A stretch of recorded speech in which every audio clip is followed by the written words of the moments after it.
কখনো ভেবে দেখেছেন গণিত বা ম্যাথ অস্ত্র হতে পারে? হ্যাঁ, ঠিকই শুনছেন। আজ আমরা এমন এক রহস্যময় গুপ্তঘাতকের গল্প নিয়ে কথা বলবো, যার সবচেয়ে বড় হাতিয়ার হল সংখ্যা। তো গল্পটা শুরু হয় কি দিয়ে? শুরু হয় এক কথায় একটা ইম্পসিবল মিস্ট্রি দিয়ে। মানে সারা দুনিয়ায় এমন কিছু হত্যাকাণ্ড ঘটছে যা দেখে মনে হচ্ছে এটা সম্ভবই না। আর এই সবগুলোর পেছনে আছে একজন, এমন একজন যার ছায়াটাও কেউ দেখেনি, কিন্তু তার নামটা শুনলেই বড় বড় মাথাওয়ালাদেরও বুক কেঁপে ওঠে। আর এই ছায়ামূর্তির নাম কোবরা। তার কাজ করা স্টাইলটা দেখুন, একেবারে অন্য লেভেলের। উড়িষ্যার মুখ্যমন্ত্রীকে মারা হলো একটা রিকোশে বুলেট দিয়ে, মানে গুলিটা দেওয়ালে ধাক্কা খেয়ে টার্গেটকে হিট করল। ভাবা যায়? তারপর ধরুন স্কটল্যান্ডের প্রিন্স, তাকে একটা চার্চের ভেতরে ঝাড়বাতি হেলে শেষ করে দেওয়া হলো। আর রাশিয়ার ডিফেন্স মিনিস্টার হাই সিকিউরিটি ইভেন্টের মধ্যে মিথেন গ্যাস বিস্ফোরণে নিহত হলেন। প্রত্যেকটা ক্রাইম এতটাই পারফেক্টলি ক্যালকুলেটেড, এতটাই নিখুঁত, যেন কেউ একটা জটিল অঙ্কের সমাধান করেছে।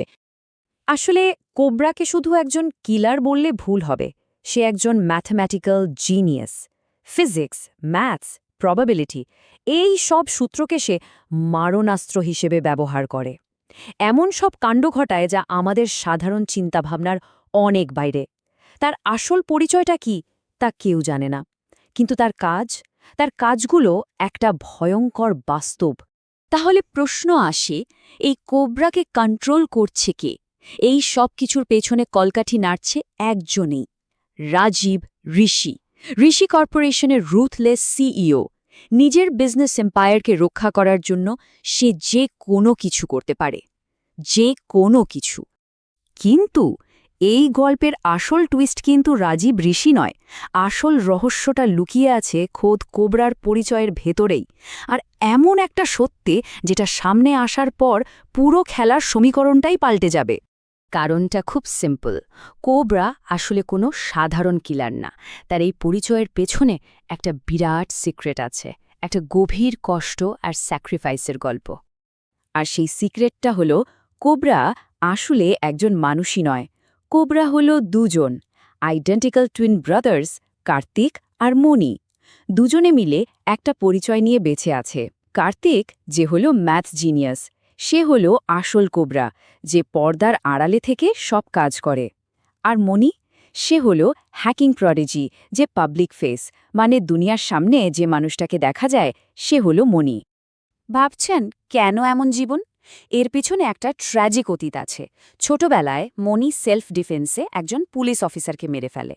তো ভাইকে বাঁচানোর জন্য কার্তিক পুরো দোষটা নিজের কাঁধে নিয়ে নেয়, আর সবার চোখের আড়াল হয়ে যায়, বলা ভালো মরে যায়।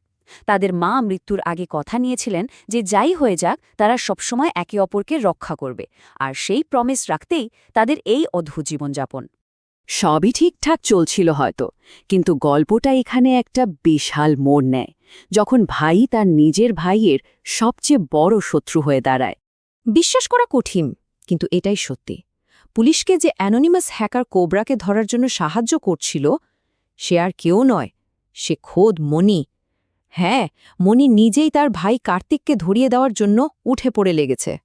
কিন্তু প্রশ্ন হল, কেন? নিজের যমজ ভাইয়ের সাথে কেউ এমনটা কেন করবে? কি এমন হয়েছে যে রক্তের সম্পর্ক ফিকে হয়ে গেল? এর উত্তরটাও লুকিয়ে আছে তাদের অতীতেই। কারণটা হল জেনিফার, মনির প্রেমিকা।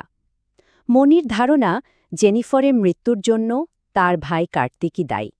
আর এই একটা মাত্র ভুল বোঝাবুঝি, এই একটাই অভিযোগ তাদের আজীবনের সম্পর্কটাকে তছনছ করে দিয়েছে, দুই ভাইকে একে অপরের শত্রুতে পরিণত করেছে।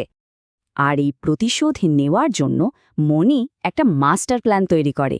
সে দ্য জোকার ছদ্মনামে পুলিশের ইনফরমেন্ট হয়ে যায়, ইন্টারপোল থেকে শুরু করে বড় বড় এজেন্সির সিস্টেম হ্যাক করে, আর কার্তিকের মিশন নিয়ে এমন সব ক্লু লিক করতে থাকে যা পুলিশকে সোজা তার ভাই মানে কোবরার দোরগোড়ায় নিয়ে যায়।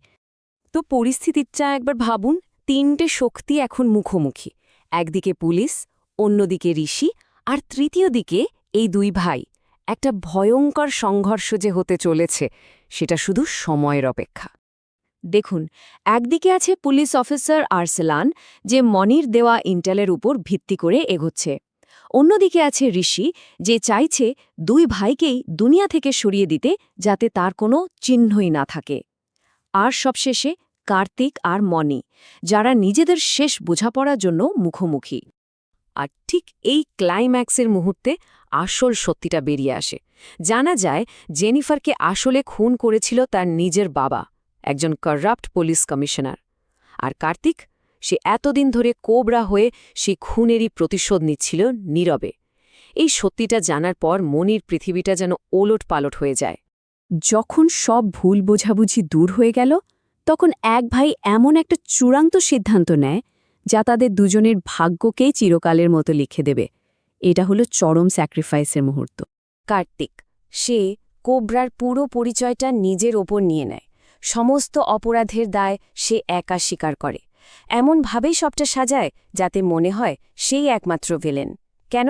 একটাই কারণ, যাতে তার ভাই মনি একটা নতুন পরিষ্কার জীবন শুরু করতে পারে।